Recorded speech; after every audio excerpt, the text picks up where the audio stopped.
Hi guys, for today's video, samahan nyo nga ako pumunta sa Sky Ranch.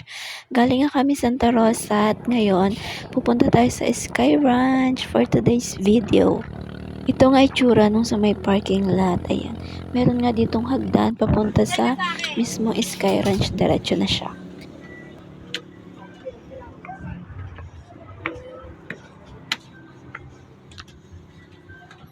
Hi, after 2 hours, natapos na sa pagpila. Ayan Sa guys, tulad pag-redeem ng ng nabanggit ko, 2 hours nga kami naghintay para ma-redeem yung aming ticket. Kasi nga, nag-book nga ako sa Star Deals at sakto nga nung pagpunta namin ay sobrang daming tao. Medyo may katagalan na nga tong video na to kasi nung last December pa to nung pumunta kami sa Sky Ranch. December 26 nung pumunta kami kasi nga sakto bakasyon. Pero di namin inasahan na sobrang daming tao pala pag ganitong okasyon. Yung pagbakasyon, talagang sobrang dinumog sila ng tao. Alam mo yung kakain ka na lang, pipila ka pa ng pagkahaba-haba. Dito nga, inaalok nga ako ng aking asawa na sumakay daw kami sa Vikings. Pero hindi talaga ako nagpumilit. Kasi nga, nadala na akong sumakay dyan kasi nakakatakot siya. Pero maganda naman sa mga gusto mag-try. Try nyo din to para sa experience. Pero ako, hindi na ako uulit. Parang may iwan lang yung kaluluwa mo sa taas, tapos biglang babalik. At di mo maintindihan kung dahil nga hindi ako napilit ng aking asawa doon sa Vikings, dito naman kami nagpila sa isang sasakyan na para siyang roller coaster. Ayan guys, dito nga pumila pa kami ng 1 oras bago nakaakyat dyan sa taas. Ayan. Sobrang worth it naman ang pagsakay namin kasi hindi siya masyadong nakakatakot. Pero dito pa lang sa hagdan, talagang hilong-hilo na talaga ako dyan. Kasi nga takot din ako sa matataas. Kaya ayan, habang naman sa mataas kaming lugar, nahihilo na ako na parang ewan. At ito na nga yung pinakahihintay namin. Nasa taas na nga kami. At hinihintay na nga lang namin na kami makasakay. At ito nga yung view ng Taal pag nasa taas kayo guys. Ayan. Kitang-kita nyo talaga yung view at yung buong kalawakan ng Tagaytay.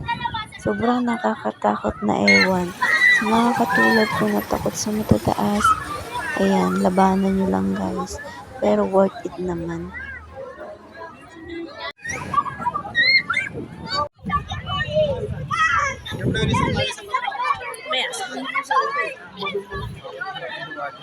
Ayun.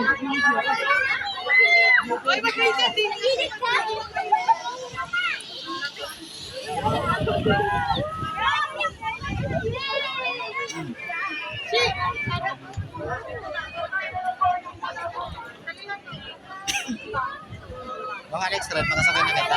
Mahanap ng buhay.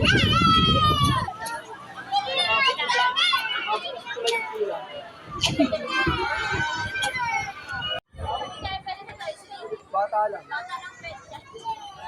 Ito ko lang. Ayan guys, dito nga pwede nga dito sumakay yung mga bata. Basta may kasamang magulang. Ayan guys, napaka-excited naman nito kung sasakayan. Hindi siya nakakatakot kasi hindi siya masyadong extreme. Kaya pwede to sa mga bata. Tsaka may din siyang may nakatali din sa inyo once na nakaupo na kayo dyan. Sobrang ganda experience. Once na bumalik kami dito, sasakyan ko ulit to guys kasi napakaganda niyang sakyan. Ay, ano na ni Agad?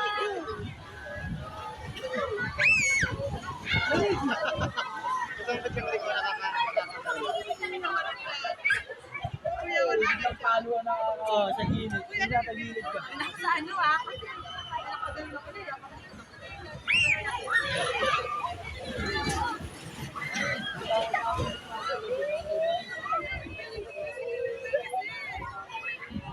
Nakapa din pala to. Taas no? Pinag-isiksik niya kasi tapos na rides. Pinaikutan niya. Punta tayo din maya.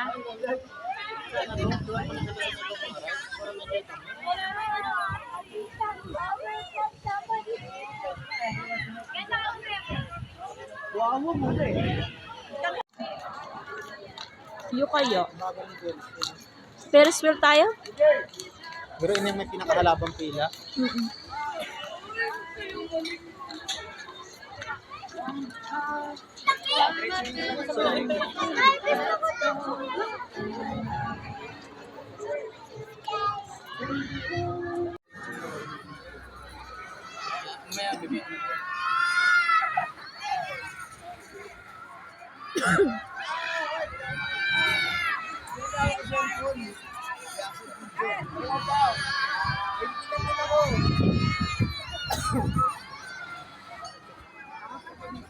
Wala dyan, sa harapan. At ito nga yung sunod namin na sinakyan, yung Sky Spin. Ito talaga yung sobrang nakakahilo talaga. Ito yung experience na di ko na uulitin. Kasi nga nakakadala siyang sakyan. Kasi paikot-ikot na di maintindihan yung pakiramdam na parang malapit na malapit na malapit ka na sa langit. Ito sobrang nakakahilo dito guys. Kung may sakit kayo sa puso, wag na wag kayong sasakay dito.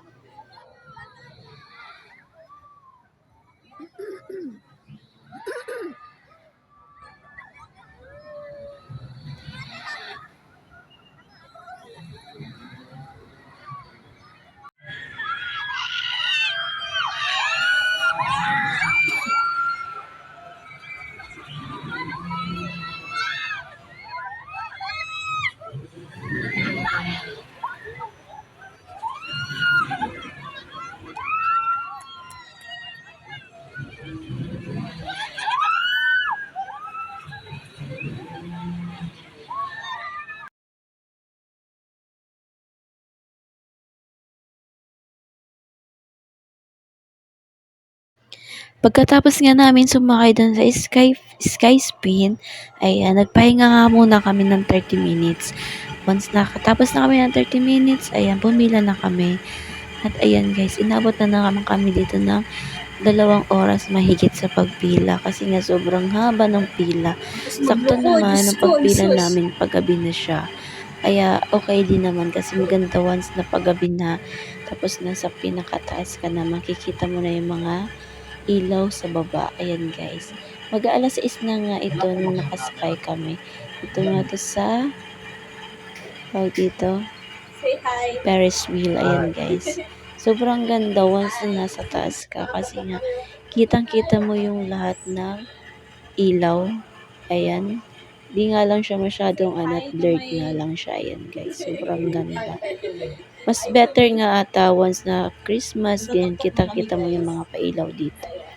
Pero ayan, December 26 kami nang pumunta kaya sobrang daming tao at ayan, di namin in-expect na ganun kadaming tao at ganun kahabang pila ang dadanasin namin. So ayan guys, nandito na kami sa pinakatok. Halos mabilis lang naman yung ikot niya. Di rin naman kami inabot ng 1 oras sa taas. Ang bilis lang yung ikot niya guys. Mukha lang siyang mabagal. Ayan. At syempre aircon din yung loob. Aircon yung loob ng ganito. Kasi kung hindi to aircon baka masuffocate kayo dito. Ayan, sobrang ganda din talaga. Napakaganda. Sa susunod, ayan, babalikan namin to. Pero babalik kami dito yung hindi na bakasyon at yung konti lang ang tao. Para naman mas sulit namin. Ayan guys, yung inabil ko nga pala ng ticket sa Star Deals is underride siya. Dahil naka-promo naman siya, nakuha ko lang siya ng 200 plus sa Star Deals. Tapos, bukod pa doon, meron din dito entrance na 120. Kaya ayan guys, 120 sa per head. Yun yung binayaran ko dito guys. Kung once na may bala kayong pumunta sa Sky Ranch, ayan, much better na pupunta kayo dito is wag yung bakasyon. Kasi maubos lang yung oras nyo kakapila. Much better na pupunta kayo dito yung mga ordinary na lang. Na araw, kung Sabado at Linggo, ganyan. Pero okay lang naman. Sulitin nyo yung rides kasi hindi naman masyadong nakakatakot yung mga rides. Hindi din naman sila extreme. Kaya ayan, mas dito, mas maganda kung kasama nyo ang mga bata kasi talaga mag-enjoy sila. Kasi meron din dito mga mascot na pwede nyong makapagpicturan. Ayan, talagang maaaliw dito yung mga bata. Kasi yung mga rides dito is para din naman ata sa mga pambata. Kasi pwede siya sa pambata at pwede din siya sa pangmatanda. Ayan guys, bago nga kami umuwi dito, nagbalak nga kami na mag-picture muna. Kasi nga, meron na din siyang madaming mascot na nasa labas. Then, maganda din yung mga pailaw niya. So, ayan guys. Sa mga gusto pumunta dito, ayan. Much better na wag kayong pupunta ng bakasyon. At ayan, naabutan nga namin yung kanilang pa-snow.